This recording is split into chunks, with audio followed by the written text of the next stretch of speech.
Hello friends, ఈరోజు నేను మీకు ఒక ముఖ్యమైన విషయం చెప్పాలనుకుంటున్నాను. మామూలుగా ఇప్పుడు అందరి జీతాలు, కూలీలు అన్నీ నార్మల్గానే ఉన్నాయి.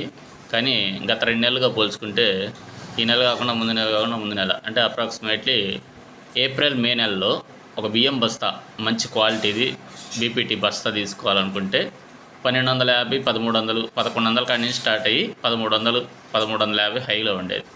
అలాంటిది ఈ నెలలో చూసుకుంటే ఒక బియ్యం బస్తా మంచి క్వాలిటీది కావాలంటే 1300 నుంచి 1600 రూపాయలు పెట్టాలని పరిస్థితి. అంటే 2 నుంచి 300 రూపాయలు పెరిగింది.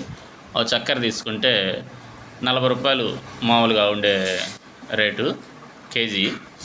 మామూలు కోటాలో అయితే అర కేజీ 17 రూపాయలు, కేజీ 34 రూపాయలు లెక్క వచ్చేది.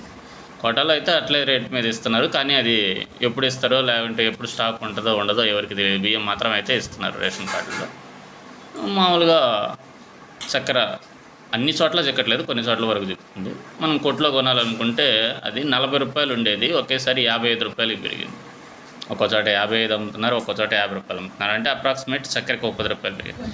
ఇలా అన్ని రకాల నిత్యావసర ధరలు మాత్రం పెరిగిపోతూనే ఉన్నాయి. మనకు వచ్చే సంపాదన మాత్రం యాజ్ ఇట్ ఈజ్ అలాగే ఉంటుంది. సో ఈ ధరలు ఉన్నటువంటి ఇప్పుడు పెరగడానికి కారణం ఏందనేది నాకు అర్థం కావట్లేదు. మీకు ఏమన్నా అర్థమైతే చెప్పండి. Okay friends, bye.